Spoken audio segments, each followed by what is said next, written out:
bañ naa déet réew mi bañ naa déedéet dootuñu fi nangu buumu jaam. réew mi bañ naa dootuñu nangu kenn noot ñu. réew mi bañ naa déet réew mi bañ naa déedéet dootuñu fi nangu buumu jaam.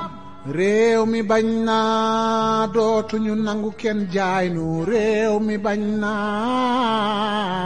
déet réew mi bañ naa déedéet dootuñu fi nangu buumu jaam. réew mi bañ naa dootuñu nangu kenn noot ñu. réew mi bañ naa déet réew mi bañ naa déedéet dootuñu fi nangu buumu jaam. réew mi bañ naa dootuñu nangu kenn jaay nu. réew mi bañ naa déet réew mi bañ naa déedéet dootuñu fi nangu buumu jaam. réew mi bañ naa dootuñu nangu kenn noot ñu. réew mi bañ taxaw. réew mi bañ naa déedéet dootuñu fi nangu buumu jaam.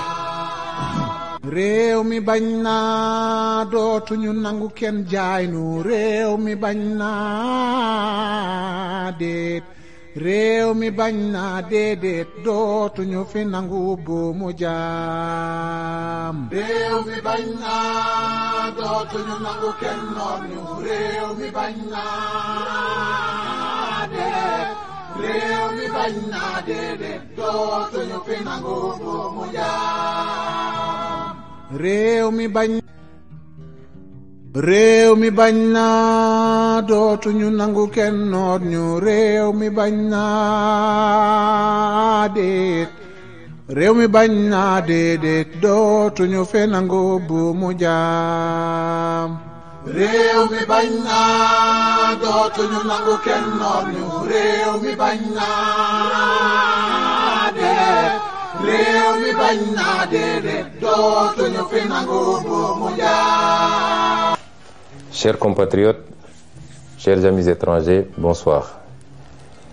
Je reviens m'adresser à vous relativement à la situation du pays et par rapport aux échéances à venir. Je le fais avec d'autant plus de plaisir que beaucoup d'entre vous s'étaient beaucoup inquiétés de l'état de ma santé. Je me sens beaucoup mieux par la grâce de Dieu. Je me sens beaucoup mieux grâce à vos prières. Je me sens beaucoup mieux grâce à l'assistance du personnel médical qui a été à mon chevet. Les activités doivent continuer et la vie doit continuer. Je commencerai donc ce propos par ce qui n'était pas prévu certainement, la sortie malheureuse et hasardeuse d'une composante de la justice, à savoir le parquet, à travers son procureur général, qui aujourd'hui s'est livré à des élucubrations et à des hérésies indignes d'acteurs de la justice. Je le commence avec la langue de Molière parce que vous auriez compris que le procureur s'est adressé particulièrement à la communauté internationale. Et c'est pourquoi il a tenu la totalité de sa conférence de presse en langue française et n'a dû résumer en langue nationale wolof que sur insistance et pour quelques secondes. Cela relève d'une stratégie du gouvernement de Macky Sall, qui sait très bien que les Sénégalais l'ont démystifié. Les Sénégalais, toutes catégories confondues, ont fini par voir clair dans le jeu de Macky Sall et à comprendre jusqu'où cet homme constituait un danger pour le pays et pour sa stabilité. Les Sénégalais ont compris que Macky Sall a été l'un des pires présidents dont on aurait pu s'imaginer au Sénégal. Ce n'est pas seulement par son bilan, mais c'est par ses pratiques dangereuses tendant à diviser les Sénégalais, à les monter les uns contre les autres, par des considérations relatives à l'ethnie, à la région ou à la religion. Et c'est pourquoi se débarrasser de Macky Sall est une œuvre de salubrité publique qui nous interpelle tous. La communication du parquet était donc essentiellement destinée à nos partenaires internationaux, partenaires avec lesquels de plus en plus il nous a été donné de prendre contact ces derniers jours, ces dernières semaines, d'échanger à profondeur et de les amener à comprendre la manipulation de Macky Sall, qui jusqu'à présent avait quasiment le monopole de la communication à l'international et en avait profité pour aller dépeindre son opposition sous des traits de terrorisme, d'opposition aux intérêts étrangers et d'irresponsabilité. Tous les contacts que nous avons eus dernièrement, aussi bien au plan bilatéral qu'au plan multilatéral, ont amené nos partenaires à comprendre que le seul problème du Sénégal s'appelle Macky Sall et son régime, assis et construit autour de la corruption, du népotisme, mais également de la traque des opposants, de toute voix discordante, du recul démocratique. À ces partenaires-là, nous continuons à dire d'observer de très près ce qui se passe au Sénégal et d'avoir à faire un choix, parce que les peuples africains ont grandi, ont mûri. Les peuples africains ne sont plus ceux-là de 1980, encore moins de 1960. Ils comprennent les enjeux du monde, ils s'y collent, ils ont les mêmes aspirations que tous les peuples et ils savent ce qu'ils veulent où ils veulent aller. Mais ils veulent le faire la main dans la main avec tous les partenaires parce que nous sommes dans un monde ouvert. Et c'est pourquoi ce qui se présente aujourd'hui à ces partenaires internationaux, c'est d'avoir à choisir ou être du côté des peuples africains ou alors être du côté d'un petit groupuscule de tenants du pouvoir qui tendent lentement mais sûrement vers des postures de potentats, pour ne pas dire de dictateurs. J'ose espérer que les choix seront éclairés et que tous les amis du Sénégal seront du côté du peuple sénégalais. Le procureur vous a parlé, vous de la communauté internationale. Qu'est-ce qu'il vous a dit? Il a essayé de vous dire qu'il y aurait au Sénégal des terroristes extrêmement graves, extrêmement dangereux, qui étaient sur le point de brûler le pays et d'y mettre le feu et d'y répandre le sang. Ce qui est cocasse dans cette histoire, c'est que comme toute arme, le procureur nous dit que ces terroristes n'avaient qu'une lunette, même pas de fusil, une lunette d'un fusil, et qu'ils étaient en train de faire le tour du monde pour chercher un fusil où monter cette lunette. Il n'y a rien de plus ridicule que ces propos. Le procureur a voulu vous faire croire à un certain nombre de choses sur lesquelles je vais revenir. Mais je vais m'attarder sur la personnalité de ce procureur. Parce que ce procureur est l'illustration parfaite de l'avilissement, du rabaissement de certains magistrats. C'est un monsieur que je connais et qui me connaît, qui est un grand frère, que j'ai connu pendant que j'étais étudiant. Son frère, son petit frère est l'un de mes meilleurs amis. Ce procureur venait me voir ici à la maison, j'allais le voir chez lui. Donc ce n'est pas quelqu'un qui feignera de me méconnaître. Il me connaît extrêmement bien. Et ce procureur, durant tout le temps qu'on s'est connus, on a été un peu partout. On a été même demandé la main d'épouse pour des amis ensemble. On a partagé des repas. Ce procureur, que je connais très bien, je le dis encore une fois, durant tout le temps qu'on l'a connu, nous n'ignorions pas ses pédigrés en tant que magistrat. Mais nous considérions que cela relève de sa vie professionnelle et que notre relation était beaucoup plus une relation sur le champ social et on s'en limitait à ça. Et ironie du sort, et comme Macky Sall sait si bien le faire, quand il veut faire le sale boulot, il a tendance à aller chercher des gens qui ont un certain pédigré extrêmement chargé pour leur faire le sale boulot. Et le procureur Bakhoum répond parfaitement, en même temps que l'autre procureur et le procureur auprès du TGI répondent parfaitement à ces descriptions, et ceux qui sont initiés au métier de la justice savent très bien de quoi je parle. Et c'est ce procureur-là qui aujourd'hui s'est livré à cette piètre prestation. Nos amis étrangers devaient même rire sous cap de voir un procureur général parler de manière si laborieuse et de manière si incertaine, sans aucune preuves à mettre sur la table, que des allégations pour essayer de charger d'honnêtes citoyens. Monsieur le procureur a d'abord parlé d'un soi-disant dossier d'empoisonnement ou de tentative d'assassinat me concernant. Mais tous les spécialistes du droit savent que un procureur, même s'il devait s'autosaisir, doit au moins entendre le principal concerné avant d'aller entendre d'autres personnes. Jusqu'au moment où je vous parle, le procureur ne m'a jamais entendu. Personne ne m'a jamais convoqué pour me parler de ce dossier. Je n'ai pas déposé de plainte et voilà une justice qui pourtant a un certain nombre de plaintes émanant de moi sur sa table. Je rappellerai au procureur général lui-même qu'il a 3 plaintes au moins sur sa table que j'ai déposées. Une plainte, 2 plaintes contre des avocats et une plainte contre un ancien procureur. Vous avez des plaintes sur votre table que vous ne traitez pas. Et vous vous empressez d'aller convoquer la presse pour raconter des histoires sur un dossier où il n'y a ni plainte ni autosaisine.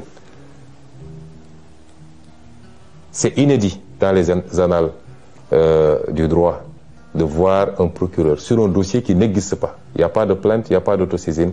Un procureur mobiliser toute la police pour soi-disant entendre des médecins, entendre des citoyens, faire tout un cirque pour aboutir à dire que c'est un pauvre citoyen qui serait à l'origine d'une tentative d'empoisonnement. Ce procureur manque de courage parce que ils ont été arrêtés, le chargé de communication du parti, M. El Malick Ndiaye. Mais c'est moi-même qui ai dit, et je le redis ici, que j'ai été victime d'une tentative d'assassinat de la part de la brigade d'intervention polyvalente, unité d'élite de la police. Je le dis et je le redis. Le monsieur qui nous a aspergé d'un liquide très toxique qui a causé beaucoup de désagréments au niveau ophtalmologique, au niveau respiratoire et au niveau gastrique, ce n'est pas un citoyen ordinaire, c'est un élément de la BIP que moi-même j'ai vu asperger le liquide. Et ce procureur-là n'ose pas poser ce débat-là. Il nous parle de Yargassi. Je voudrais dire aux Sénégalais que M. Yargassi est un petit frère à moi, est un militant du parti, qui est toujours à côté de moi. Si vous avez l'habitude de voir les vidéos, même quand j'embarque à l'aéroport pour aller à Ziguinchor, jusqu'au pied de l'avion, c'est M. Yargassi qui m'accompagne. C'est ce monsieur-là que M. Bahoumé allait prendre avec les autres farfelus du parquet pour le désigner en disant que c'est lui qui aurait tenté de m'empoisonner. Pour essayer d'écarter la vraie problématique, c'est-à-dire les services de police qui s'attaquent aux citoyens et qui aspergent de liquide jusqu'à présent non identifiés. C'est ça qui s'est passé. Donc, vouloir déplacer le curseur et aller prendre un Yargassi qui m'a donné simplement un mouchoir imbibé de vinaigre pour m'aider à mieux supporter l'odeur âcre des grenades lacrymogènes, c'est prendre les Sénégalais pour ce qu'ils ne sont pas. Et je dis à tous ceux qui veulent l'entendre que M. Yargassi n'a rien à voir avec cette affaire-là, que le procureur, la justice de manière générale, depuis quelque temps, la manière dont il fonctionne, devenus des mercenaires de Macky Sall, certains magistrats en tout cas, devenus des mercenaires de Macky Sall, essaient de déplacer le problème pour sacrifier un petit frère, un militant du parti, à qui je confierai ma vie pour essayer de lui imputer un acte grave posé par les services de police. Au-delà, de quoi est-ce que ce procureur a peur? M. Ousmane Sonko n'a pas déposé une plainte, a clairement dit que c'est la police qui l'a aspergé de ce liquide. Je n'ai pas été informé d'une autosaisine. Je n'ai pas été entendu. De quoi est-ce qu'ils ont peur? Au point de faire des réquisitions dans les laboratoires d'analyse, de convoquer tous les médecins pour essayer de savoir le contenu des analyses. Qu'est-ce qu'ils ont à se reprocher? Eux-mêmes savent exactement ce qu'ils ont aspergé sur nous, moi-même, Maître Clédor Ciré Ly, et dans une moindre mesure même, M. Guy Marius Sagna. Je peux rassurer le procureur, ce qui doit être analysé le sera. Nous l'avons envoyé où il faut, parce que nous savions qu'ici au Sénégal, il mettrait la pression sur tous les laboratoires pour ne pas que que les choses soient transparentes. Nous avons envoyé là où nous devons envoyer. Il nous a été promis que les résultats seront connus dans les prochains jours. Nous attendons de savoir qu'est-ce que donneront ces analyses-là. Ce n'est pas la peine, en attendant, de s'agiter autrement, monsieur le procureur. Restez tranquillement à votre place. Monsieur le procureur a parlé de dossier médical concernant Ousmane Sonko. Je veux dire aux Sénégalais que toute cette agitation depuis quelques jours, c'est qu'ils veulent savoir qu'est-ce qu'il y a dans mon dossier médical, en toute violation des règles. Parce qu'aucun juge n'a ordonné la levée du secret médical. Au nom de quoi on convoque des médecins, on les malmène à la police, on les harcèle pour leur exiger de trahir leur serment et de donner des informations sur mon dossier médical. Je vous rassure également, monsieur le procureur, j'avais pris toutes mes dispositions parce que je savais que j'ai affaire à un État vaillou qui n'a rien à cirer des règles et des procédures. Et c'est pourquoi, dès que je suis entré dans cette clinique, j'ai verrouillé. Je ne me suis fait consulter que par mes médecins personnels, ceux-là qui me suivent depuis des années. Je me suis fait suivre par ces médecins. Ils ont été les seuls à avoir accès à moi, à me traiter, à me prescrire et à me surveiller. Il y a un acharnement sur le pauvre docteur Niang. Je veux dire aux Sénégalais que moi, je ne connais pas le docteur Niang. Je n'ai jamais rencontré physiquement le docteur Niang. Je lui ai parlé une seule fois au téléphone. C'est un monsieur que je ne connais pas, qu'on veut qualifier de militant de PASTEF. Et même s'il était un militant de PASTEF, c'est son droit le plus absolu. Et on essaie de régler de vieux comptes. Parce que tous les Sénégalais savent que Macky Sall, rancunier comme il est, en veut à ce brave médecin depuis ses sorties sur le Covid-19 et sur la manière dont le matériel médical public était sorti des hôpitaux pour se retrouver sur le marché et vendu à vil prix. Depuis lors, tout le monde sait qu'il y a un acharnement sur le docteur Niang et sur sa clinique et qu'il leur suffisait d'un prétexte pour essayer de lui nuire. Le docteur Niang ne m'a pas consulté. On ne s'est même pas vu puisqu'il devait partir au Fouta pour des raisons familiales.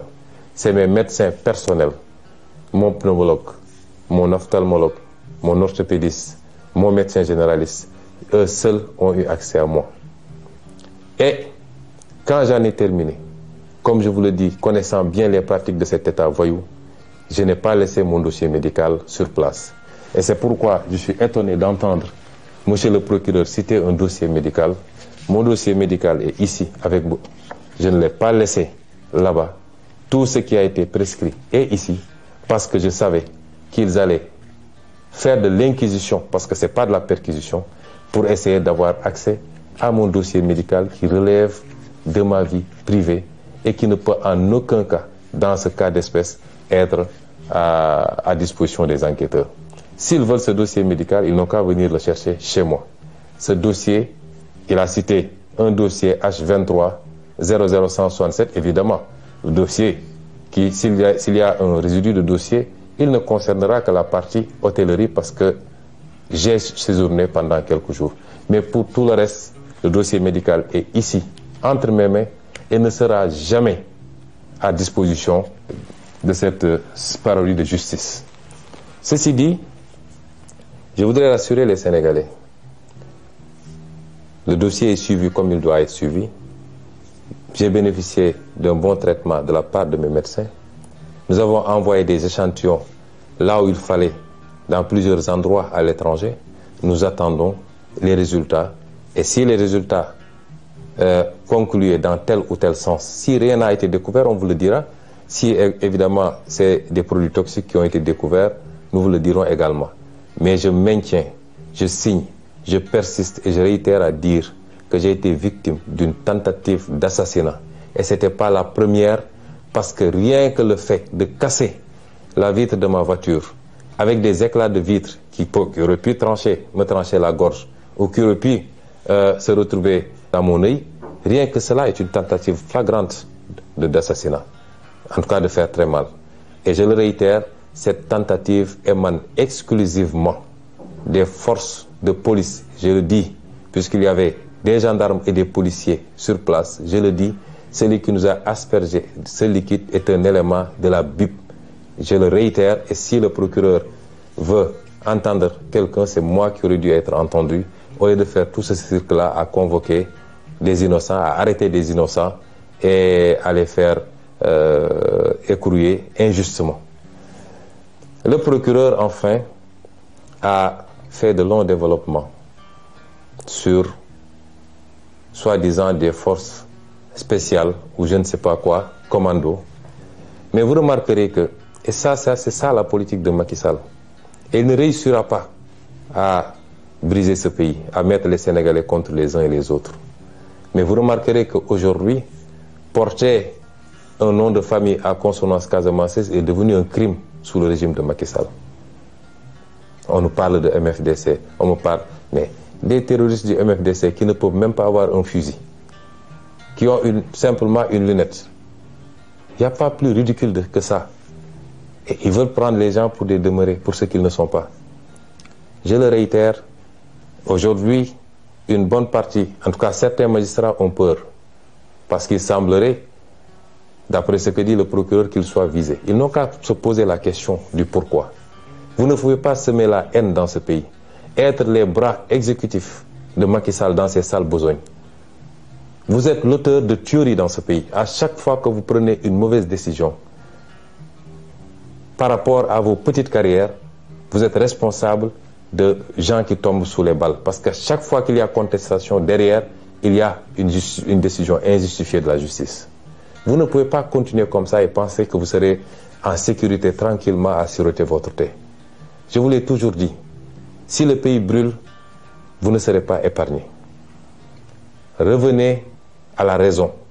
Autant il y a énormément de magistrats qui font correctement leur travail, qui sont dignes et qui sont sanctionnés pour ça, qu'on renvoie dans des juridictions les plus éloignées, simplement parce qu'ils ont cette dignité de dire « je n'obéirai pas à la commande de Macky Sall ».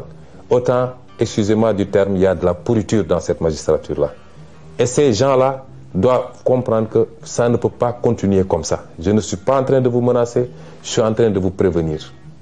Si Macky Sall vous garantit la protection absolue, vous êtes engagé dans un combat qui ne commence pas aujourd'hui et qui ne se terminera pas aujourd'hui. Vous ne pouvez pas être des briseurs de carrière politique. Vous ne pouvez pas être des briseurs de projets politiques auxquels des millions de Sénégalais croient. Vous ne pouvez pas être des obstacles à l'espoir des Sénégalais et penser que vous allez vous en sortir indemne. Tôt ou tard, vous rendrez compte aux Sénégalais. Vous rendrez compte devant la loi que vous étiez censé servir. Et c'est pourquoi vos intimidations ne passeront pas. Le magistrat qui se muera en politicien pour exécuter des commandes politiques, ce sera lui-même défini comme ennemi du peuple sénégalais. En tout cas, d'une grande partie du peuple sénégalais. Et nous assumons nos propos par rapport à ça. Nous ne pouvons pas accepter que ce pays soit pris en otage par un groupuscule de magistrats, quelle que soit leur fonction. Et c'est pourquoi nous vous disons que vous habitez dans ce pays. Les gens que vous jetez injustement en prison, ils ont de la famille, comme vous. Ils ont des carrières comme vous. Ils ont des parents comme vous. Ils ont droit à la liberté comme tout le monde. Mais sur commande politique, vous vous permettez de prendre des gens que vous jetez, des innocents que vous jetez en prison, que vous laissez pendant des mois souffrir en prison. Et vous pensez que les gens vont continuer à vous laisser comme ça. C'est vous qui alimentez la haine contre vous. Et à terme, ça risque de se passer mal. Revenez à la raison. Ce pays ne vous appartient pas, il nous appartient à tous. Respectons-nous et sachez que vous rendez la justice non pas au nom de Macky Sall, de sa famille et de son parti, mais vous la rendez au nom du peuple sénégalais. Et ce peuple sénégalais ne se retrouve plus dans ce que vous êtes en train de faire. Il vous a honni à cause de vos comportements. Et c'est pourquoi votre intimidation ne passera pas. Nous continuerons à faire ce que nous devons faire. Et parmi ces actions que nous devons faire, je réitère que le plan d'action du 29, 30 et du 3 avril reste maintenu intégralement. Nous sortirons, nous manifesterons, parce que nous l'avions dit. Désormais, avec ou sans autorisation, nous manifesterons. Nous ferons face à Macky Sall, parce qu'il veut faire croire aux gens qu'il a la capacité de réprimer les manifestations. Il avait dit que ce qui s'était passé ne se passerait plus.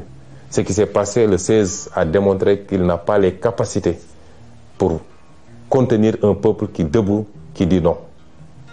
Et nous ne devons pas être moins dignes que les autres peuples qui se battent aujourd'hui. Le peuple français a beaucoup d'avantages, énormément d'avantages, mais aujourd'hui ils se battent pour leur dignité. Pourquoi notre peuple refuserait de se battre ou abdiquerait face aux velléités dictatoriales de Macky Sall? Nous nous battrons. Ils n'ont pas les capacités, si le peuple le veut. Et si le peuple se met debout, Macky Sall n'a pas le 10e des capacités pour contenir ce peuple. Et j'en appelle à ce peuple-là, à la jeunesse, aux ouvriers, aux transporteurs, aux étudiants, aux intellectuels, aux femmes, aux jeunes, à toutes les couches sociales. Ce qui se joue aujourd'hui, c'est notre destin. Si on laisse Macky Sall gagner, nous souffrirons encore pendant très très longtemps. Nous maintiendrons ce plan d'action. Et nous ne tomberons pas sous le piège de Macky Sall. Parce que, aujourd'hui, il est omnibulé par son défilé du 4 avril. Il va organiser un très grand défilé, le dernier qu'il organisera, puisque dans 11 mois, il ne sera plus président de la République s'il plaît à Dieu. Il veut faire une démonstration de force et en même temps intimider le Sénégalais pour montrer qu'il a beaucoup acquis en armement, de toutes sortes, des tanks, des chars. En soi, ça ne nous pose pas de problème. La fête de la nation, c'est notre fête à tous. Mais nous ne tomberons pas dans le piège de Macky Sall parce qu'à chaque fois, il ruse. Vous vous rappelez, lors de la crise du Covid, il avait invité toute la classe politique au palais de la République. Et nous tous, on avait dit c'est la République qui a appelé. Nous sommes partis en pensant que ça allait être un nouvel élan pour que Macky Sall comprenne qu'on ne gère pas un pays de manière autocratique et qu'on doit respecter son opposition si on veut que cette opposition vous respecte. On a vu ce qui s'en est suivi. Vous vous rappelez, lorsque nous avons gagné la Coupe d'Afrique, il a appelé. Moi, j'ai été de ceux qui avaient dit que je ne m'y rendrai pas parce que c'est de la ruse encore. Une bonne partie de l'opposition s'y était rendue. Mais on a vu où est-ce que ça a fini. Aujourd'hui, il veut faire croire aux gens que c'est la fête du 4 avril, c'est la fête nationale. Donc, nous devons tous laisser tomber et venir répondre à son invitation parce qu'il se susurre même un projet d'invitation de l'opposition au 4 avril. Comment pouvez-vous comprendre que Macky Sall emprisonne plus de 300 personnes de nos jeunes, mettent d'autres sous bracelet électronique, d'autres ont été blessés par balle, d'autres ont été tués. Il n'y a même pas une enquête. À ce procureur, justement, je rappelle, où en est-il avec les enquêtes de la disparition de Didier Badji et de son compère? Où est-ce qu'il en est avec l'enquête sur l'assassinat de Maria Massagna? Où est-ce qu'il en est sur l'enquête avec les 14 jeunes exécutés froidement lors des manifestations de mars 2021, etc., etc. Et aujourd'hui, il vient faire une sortie malheureuse pour nous parler d'empoisonnement ou de je ne sais forces spéciales. Et c'est pourquoi nous disons que nous ne tomberons pas dans ce piège-là. Nous continuerons à nous battre et personne ne nous mettra à dos l'armée nationale. L'armée nationale, c'est notre armée, c'est notre fierté à tous. Ils vont sortir avec des arguments pour vous dire « Oui, ils veulent manifester le 3 alors que c'est la fête de l'armée ». Il n'en est absolument rien. Macky Sall fait des arrestations le 3, fait des emprisonnements le 3. Nous ne suspendrons pas notre combat le 3. Et donc j'en appelle à tout ce peuple. Les 29, 30 et le 3 avril, nous allons faire des manifestations sur toute l'étendue du territoire national. Et j'appelle les jeunes à se mobiliser davantage, à faire face à la stratégie de la terreur de Macky Sall. Parce qu'il pense qu'avec les emprisonnements, les arrestations préventives, il va vous faire peur. Nous ne sommes pas dans ce schéma-là. Nous sommes conscients tous que nous nous battons pour l'avenir de nos fils et de nos petits-fils et que rien ne nous fera reculer. Donc, mobilisation massive pour ces 3 jours pour démontrer à la face du monde que la dictature de Macky Sall ne passera pas. Et qu'en aucun cas, il ne peut gagner ce combat que nous avons initié. Je vous remercie.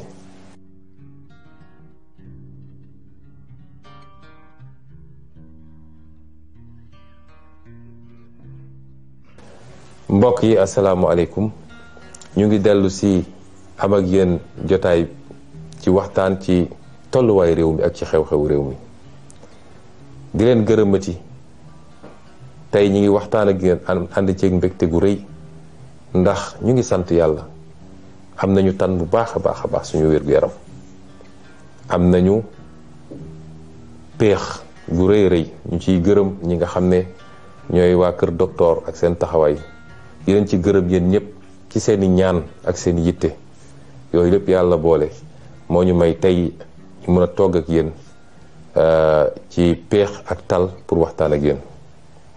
waxtaan gi nag ñoo ngi ko waroon waxtaanee jëmale rek ci woote ci taxawaay gi nit ñi war a am ci li ñuy dëgmal muy ëllëg gannaaw ëllëg ak bu soobee yàlla le 3 avril ci li ñu woote nañu manifester fépp ci Sénégal ba Macky Sall xam ni sénégalais yi ànduñoo ak moom.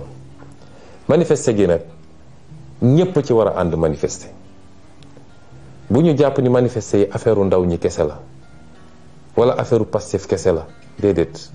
li Macky Sall bëgg bu ko amee kenn ku ne fi nga toog di nga toog matt sa baaraam ba cax la ñu xeex ñun ñëpp ba ànd ba egsi fii ba Sénégalais yëpp am yaakaar ni lañ doon xaar boobu ba léegi fukki weer ak benn gën saa gudd moo ci des pour ñu mun cee commencé koo liggéey ba ñëpp gis àdduna yëpp gis ni Sénégal ay ndawam la keneen mën ak la ñeneen mën nañ ko. loolu la Macky Sall bëgg a fànq tey moo tax bu kenn jàpp ni mbirum Ousmane Sonko la mbirum diw la wala diw Ousmane Sonko xaarewul dara ci politique salaire sax bëgguma ko ci politique yàlla mi ñu tiim ak weeru koor gi yéene gu ñu am ci réew mi rek bëgg a liggéeyal réew mi jaamu ci yàlla ba waa réew mi yëpp gis ni la ñuy seenu feneen wala la ñuy uti feneen ndekk yomboon nañu suñu biir réew loolu la Macky Sall ak li mu àndal benn yi mu àndal bëgg koo jaarale ci justice moom lañ ne tey dañ ko bëgg a fànq ndax dinañ ko nangu. moo tax yow taximan bi yow baykat bi yow étudiant bi yow menuisier métallique bi yow ouvrier bi yow kii yow mii di jigéen gi ñépp laa boole woo ñu bañ a sàggan ba Macky Sall noggatu ak nappaate gi mu nekkee foog ni mun na tiital Sénégalais yi ba kenn dootul ñeme yëngu loolu bu mu am mucc li ko mën a dindi nag mooy askan wi bis bu xamee dooleem xam mën-mënam xam ni xajul ci kenn xajul ci Macky Sall xajul ci police am xajul ci gendarmerie am gis ngeen tubaab yi la ñu am amuñu ko tey ab français bu toogoon liggéeyul sax am na lu muy fayeeku weer wu ne loo xam ne mun na ko permettre au moins mu fay location ak dund te tey ñoom ñi ngi génn di xeex suba ba ngoon jot ñuy xeex yu métti parce que rek dafa am réforme bu ndaw bu ñu bëgg a jàllale pour ne léegi dootuñu retraité 62 ans waaye 64 ans la ñuy retraité waaye xanaa ñooñu dañoo war a gën a bëgg seen bopp.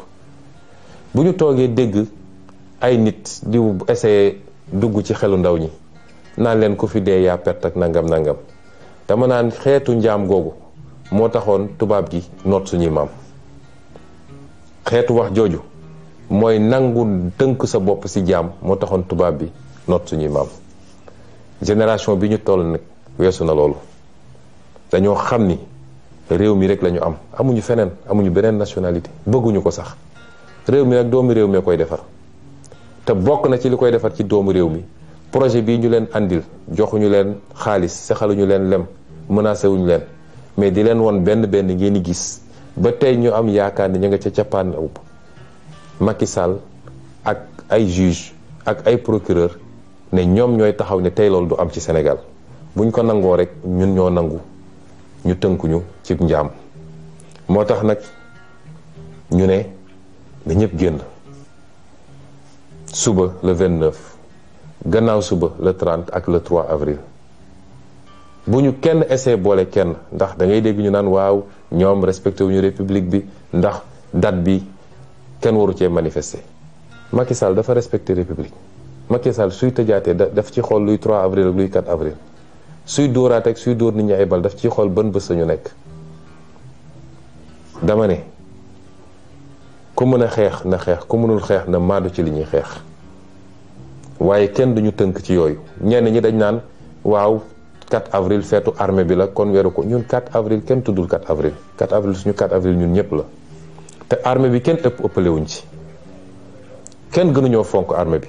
ñun dañoo xam lan mooy armée waaye la ñuy xeex bokkut ak loolu te gëm naa ni li ëpp ci armée bi ànd nañu ak ñun ci li ñuy xeex gëmmu ko sax dama cee am yaqin moo tax bu leen kenn dugal ci débat yu amul solo bu ñu deltoo gannaaw rek mooy may nañu Macky Sall fu mu jaare ba faw te kenn dootul noyyi ci biir Sénégal kenn dootul am aafiya looloo tax nag ma ne waxu procureur sax taxu ma woon a jóg waaye procureur dafa wax loo xam ne ay wax yu teguwul ci dëgg la may wax sénégalais yi nag procureur bi doon wax tey muy baaxum ku ma xam la ma xam ko daanaka sama mag la ndax yàlla dafa def rakkam bu mu bokkal ndey ak baay doon sama xaritu benn bakkan lenke ñu ànd jàngandoo première année ba 4e année université bu ñu jógewaan université ñëw vacances Thiès këram Cité Lamy dama fa daan dem toog rakk ji da doon ñëw seet si ma ñu dem ba mu doon affaire famille day ñëw fii sama kër daan na fi ñëw daan naa ñëw këram fii à côté procureur baaxum bi waay juróom bu jigéen feebare ñu entré ko fii Ndakaaru sama jabar moo doon togg añ chaque jour ñu yóbbul ko suñu yaaja ba keroog ni ko yàlla moomee kon kooku xamantewuma ko su ma waxee li nag waxuma ko pour yoole waaye li tax ma wax ko mooy won Sénégalais yi Macky Sall ni mu bonee ci justice su Sénégal ni mu munee jël nit wàcce ko ba ci suufa suuf imma dafa am ay dossiers yu mu téye ci yow doog la fal fi mu la fal nommé la fi mu la nommé ne la li ma bëgg ngay def wala mu am lu mu la dig ci xaalis wala ci alal nga topp li muy def foofu la justice bi toll tout justice bi yëpp nag waaye ñëpp xam nañ ni magistrat yi bañ yëpp tey sonn nañ ci justice bi gis ngeen mouvement bi passé ñi doon bañ ñëpp jël nañ leen sànni leen fu sori jël seeni nit teg leen ne leen li ma bëgg ci Ousmane Sonko nga may defal mooy warul nekk candidat en 2024 baaxum bii bu toogee tey di wax mel ni ku ma xamul di essayer gëmloo Sénégalais ni man Ousmane Sonko terroriste la dama naan àdduna lu doy waar la waaye noonu la Macky Sall mel ak justice ñi fi jox cër yépp ndomb tànk bu tax ñuy wax ci justice bi ku xam seen jaar-jaar ci wàllum magistrature di nga xam ni foofu du woon seen place dossiers yi ñu am yépp ci biir magistrature ñëpp xam nañ ko baaxum xamante nañ bu baax ànd nañu ñaani jabar toog nañu naan ataay def nañu lépp moo tax moom li mu wax xam na ni du dëgg moom li mu wax bu ñu daje woon léegi li may njëkk mais sama rak comprendre ma rek li mu wax ci boppam xam na ni du dëgg xam naa ni ay mbokkam yi ma séqal man buñ ko déggee tey am na ñu leen métti te àdduna dara jarul yenn yi waaye ma dellu si ci li mu wax baaxum dafa wax ni benn man ba léegi ñemewul waxul sama wax de man ci li ma wax ni dañ ma doon essayer faagaagal wax na ci El Malick li mu bind wax na ci presse li mu bind waaye ñooñu ñëpp balaa ñuy wax man maa njëkk a wax man maa ne dañ ma doon essayer faagaagal dañ doon essayer faat sama bakkan te ñi ko def waa police la xam nga man li may wax dama koo ñeme man rayantuwuma laqatuwuma li may wax dama koo ñeme ndax koo jàkkaarloog mu taxaw yor li mu yor pompe la ko nga gis ko nii ci biir bët man kooku kenn duma ko nettali Maître Ciré Clédor Ly gis na ko Guy Marius Sagna gis na ko kon naka la ñu mën a ne man ma génn ne dañ doon essayer faat sama bakkan te ñi ko def waa police la waaye man porté ma plainte moom procureur yéeguma fu mu autosaisiro mu dem di jàpp ay nit di leen tuumal di wax loo xam ne dara du ci dëgg wax dëgg yàlla am naa déception trop ci grand baaxu ba ci kanamu yàlla ndax yargasi bi mu tudd yargasi sama rakk la di ànd ak man ñépp gis nañ ko su ma nekkee ci oto bi sax yenn saa yi mooy taxaw ci kaw yor drapeau bi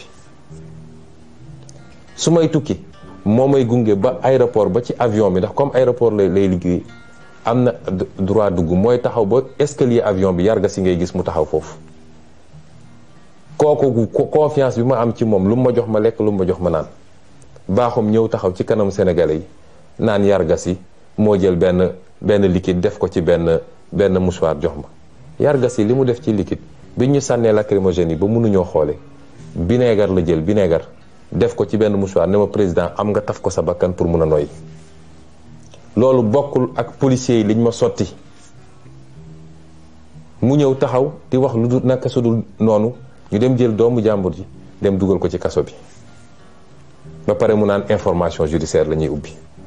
may leen procureur waxul dëgg li ñuy nëbbu ñoom ak li ñu ragal waxaguñ ko ndax nun liñ ci war a def nañ ko. comme mbir mi biñ ñu ko sottee am na lu bari loo xam ne dafa tisoon ci suñu yére man ma xamoon ni fii boo ko fi yóbboo ñu def pression ci laboratoire yi la ñu war a dak yóbbu génn nañ ko réew mi te nee nañ ñu fan yi dinañu am résultat ci analyse yi ñuy def nañu xaar bu dee nee nañ ñu produit bi du dara ñu xam ne du dara kaani la rek bu saf waaye bu dee produit chimique la ñu ne ñëpp produit chimique lañ ñu sotti te produit chimique boobu mënoon na faat suñu bakkan tentative d'assassinat la man maa ko wax. kon loolu muy premier contre-vérité boo xam ne baaxum wax na ko tey ñaareel bi nee nañu wër nañu fu ne pour am sama dossier médical ñoom lu ñuy doy sama dossier médical ñoom amuñu droit laaj sama dossier médical.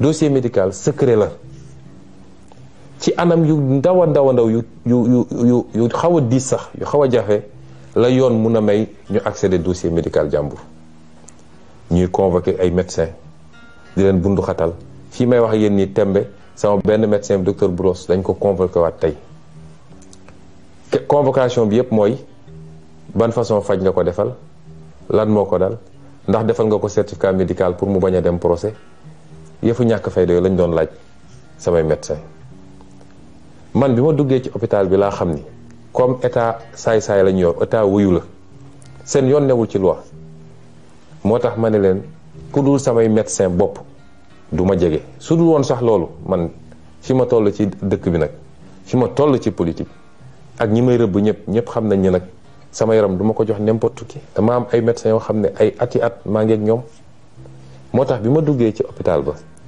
dama ne waa hôpital ba seen plateau médical bi la ñu soxla waaye nag am naa samay médecins ñoom laay woo ñu ñëw xool ma samay médecins ñoo ñëw spécialité bu nekk orthopédie ophtalmologie nu mu tudd pneumologie médecin généraliste yépp dama woo samay médecin ñoo ñëw xool ma la ñuy bind ñu bind ko bu may jógee ci hôpital bi bàyyi ma fa sama dossier médical parce que su ma ko fa bàyyi woon dem nañ ko jëli te duñ ko teg ci yoon sama dossier médical mi ngi nii moo tax procureur li mu doon lire xaw ma moo ko créé xaw ma fu mu ko jëlee sama dossier médical mi ngi nii ba may jógee ci hôpital ba ñu bindee li ñu bind bépp ba médecin bu nekk def li mu war a def damaa jël sama dossier médical génne ko andi ko sama kër gii maa ngi ko tëj sama biir kër nee na lire na dossier H23 00167 ñoo xam fu ñu ko jëlee peut-être li fa nekk mooy la ma fay ci chambre bi ma occupé waaye sama dossier médical de bu soobee yàlla du procureur du juge du kenn koo xam ne di nga xam li ne ci sama dossier médical bi ba tax ma ne nag ñoom lan la ñu tiit ak lan la ñu ragal woo nañu waa Bio 24 ak yeneen laboratoire dégg naa naan leen ndax dañ fa yónnee ay analyse lan la ñu ragal ñoom ñoo ñu sotti ab produit nañu bàyyi ba produit ba analyse yi ñëw ñu xam lan moo ci nekk waaye koo xam ne portéwul plainte yónneewul nga waxaw ko foo ko autosusuré entendre loo ko ngay woote ay conférence de presse di wéja ji di wax loo xam ne amul bopp amul genn lii du magistrature lii du justice lii banditisme judiciaire la moo tax nag duñ leen bàyyi ci loolu docteur Niang mi ñu jàpp di ko pamti may wax sénégalais yi man docteur Niang musuma koo gis benn yoon laa mës a wax ak moom ci téléphone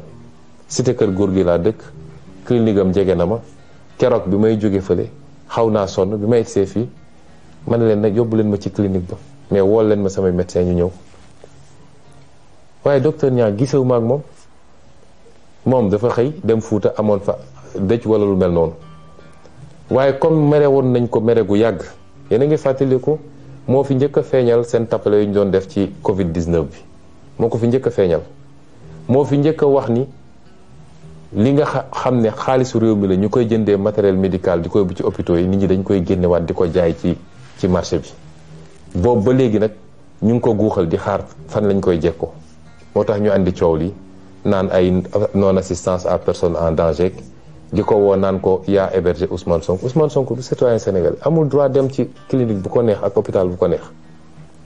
kon lii lépp tappale la tentative d'intimidation la te du sotti waaye procureur dellu si waat na nee na dafa wax ci mbirum ay nit yoo xam ne ay terroristes lañu dañoo fas yéene woon teg ay bomb éclater ay bomb ci Sénégal waaye li gën a yéeme ci mbir mi procureur nee na ñoom de benn lunette rek la ñu yoroon benn genre caméra fetal sax yoruñu ko nee na dañ doon wër di wut ay fetal dem nañu jaww bi ak xaw ma fan di wut fetal te nee na ay professionnels lañu yoo xam ne ñii MFDC la ñu bokk ñii ay commando la ñu woon yu nekk ci armée bi te ñooñu fetal sax yoruñu ko ñu ne ñooñu ñoo waroon a taal réew mi xam nga tappale weesuwul loolu.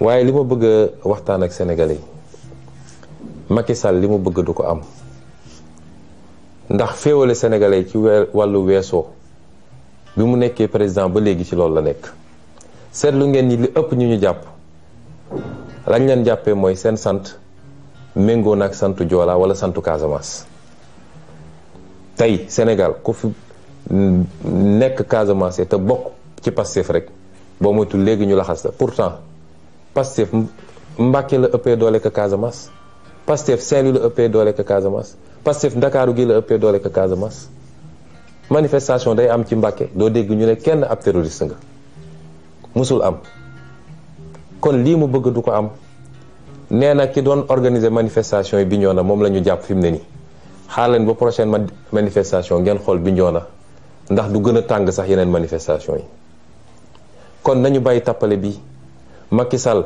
fukki weer a ko fi dese na takk ay bagaasam te tàggatoo te dem ci jàmm. mbokk yi li gën a firndeel caaxaan ak tappale gi nga xam ne moom la procureur nekkee mooy moom ak Macky Sall ak Ismaïla Madior Fall nee nañu léegi daal dañoo am yitte ci Ousmane Sonko ak ci wér-gu-yaramam ba bi ñu déggee ñu naan am na ñu ko doon essayer faagaagal ñu naan dañuy def l'enquête goo xam ne ndey mbi léegi déposé wul plainte def na déclaration ba léegi ñemewuñu tudd déclaration yéeguma foo xam ne moom autosaisiru na ñu ne ña ngay def l'enquête may fàttali procureur ni dossier yi nekk ci taabalam bëri na lool dossier bi ci njëkk mooy dossier suñu sœur Mariama Sagna nga xam ne faat nañ ko fi ci anam yu ñaaw lu ëpp juróomi at ba léegi justice waxu ci mars 2021 faat nañ fi fukki bakkan ak ñeent Macky Sall ne woon day ubbi l'enquête ba tey jii kenn déggul l'enquête dem na ba tubaab yi américains yi Nations Unies ñëpp bind nañ ci loolu ne ñoom alkaati Macky Sall yi ñoo tiire bal ci kaw nit ñi waaye ba tey jii déggoo ci justice wax ci Fulbert Sambou ak Didier Badji nga xam ne réer nañu ci anam goo xam ne yéem na sénégalais yépp muy lu métti ñu lànk sax ni autopsie du am ci benn bi ñu jot a gis néew bi gaawantu dem paraxee suul ko ana l'enquête procureur nga dellu si ci François Mancabou nga xam ne waxambaane bu wér te dëgër dugg seen loxo ci wér-gu-yaram ñu génneel ñu néewam ana l'enquête procureur nervi Macky Sall yi nekk ci dëkk bi ñu leen di wane bis bu ne caméra yi ñu takk seeni badge police yor seeni jaasi ak seeni fetal di song nit ñi ana l'enquête procureur kon procureur xam naa sa xel ngay foye moom mënoo fay suñu xel ñun amatu leen crédibilité ci Sénégal mënatu leen wax au nom de la justice parce que injustice ku koy wër dëgg ci yéen lay ñëw man mii di wax ak yéen rek ñetti plainte déposé naa ko ci sa table ñaari ci ay avocat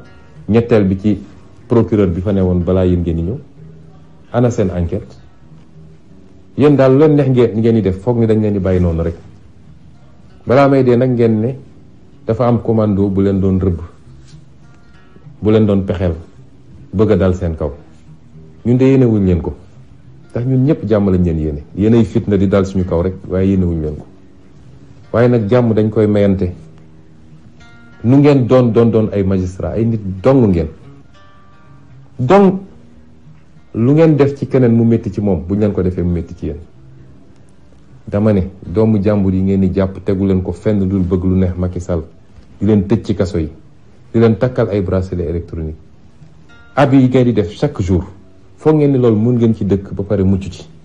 mënul ne. dossier yi ñu leen di monteloo fu askan wi amee yaakaar ci projet politique ak projet de société, ñu jël ñeenti magistrat ne leen yéen yéenay dakkal loolu. foog ngeen loolu mun ngeen ci dëkk ba pare mucc ci. vous mettre contre la volonté d'un peuple tout entier pour plaire à Macky Sall ba pare jàpp ni loolu mun ngeen ci mucc.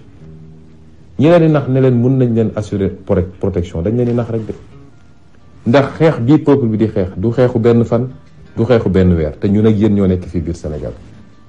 menacé wu ma kenn nag, waaye dama leen di dànkaafu ngeen xam ni tooñ baaxul, loraange baaxul.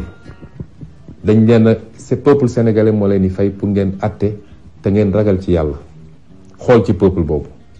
su ngeen solee nag seen malaanu politicien dem toog di jaamu Macky Sall, di ko defal li mu bëgg, dina am fu muy toll bis bu réew mi yëngoo li dina dal seen kaw yéen it. te it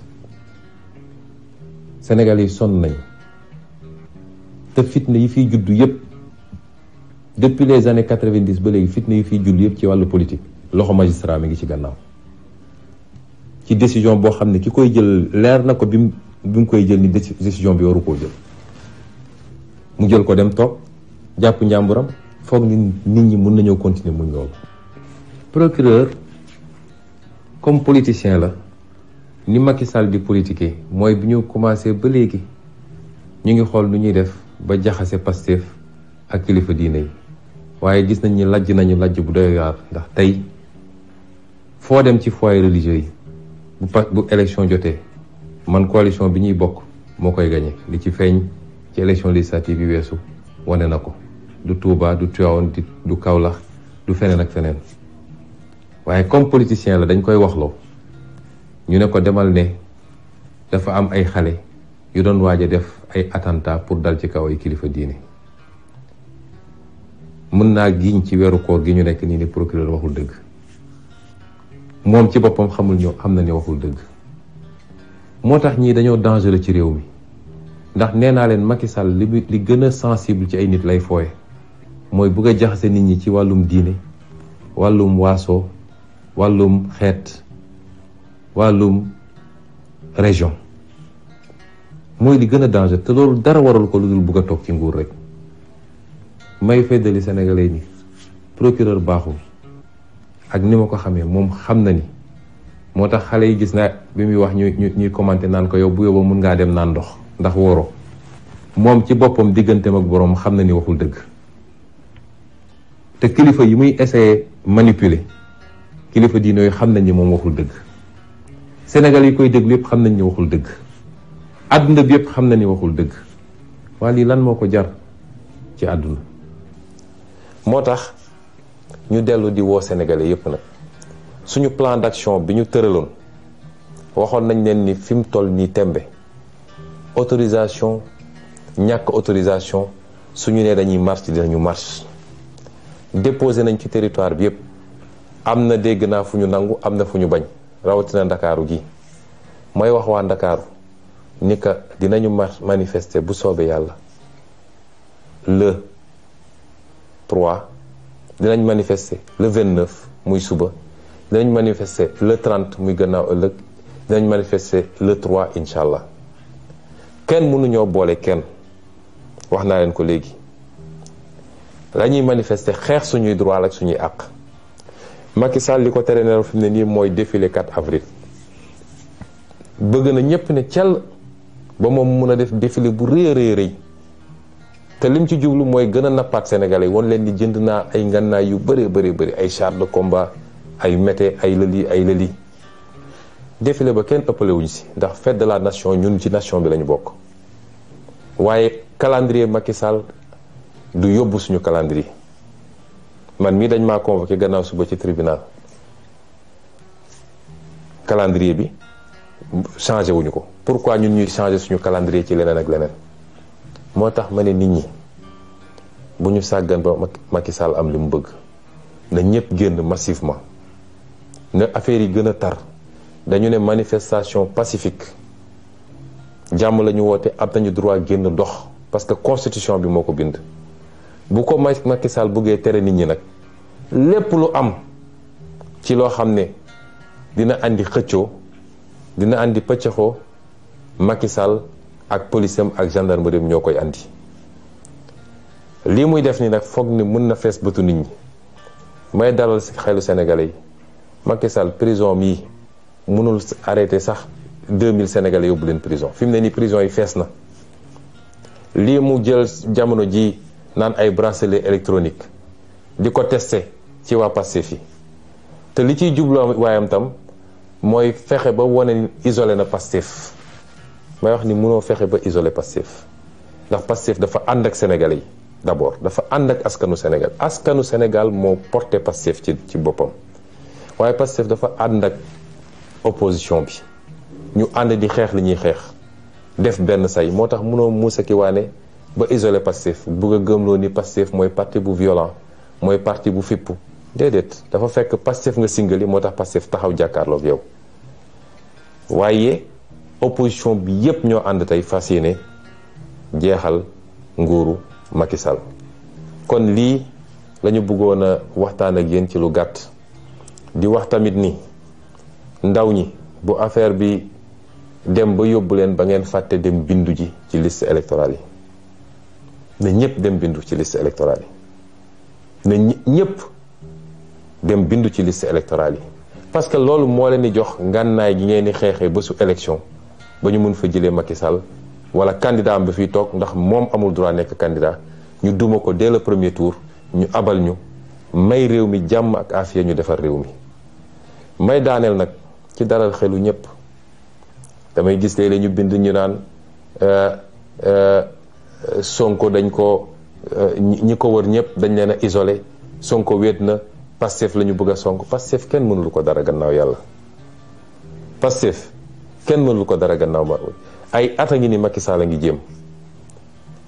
du tey jii nga xam ne fukki weer moo des ci mandaam la Macky Sall di mënal Pastef lu mu ko mënul woon démb. fileeg Ousmane Sonko ngi dund yor bakkan bu soobee yàlla nañu xam ni Pastef kenn mënulu ko dara. kon ñu ngi leen di gërëm di leen sant di leen wax ñu gën a yokk taxawaay bi, gën a yokk ndëgërlaay bi, parce que nag xeex bi dañ koy gañe de te gañe nañ ko ba noppi. wasalaam. réew mi bañ naa doo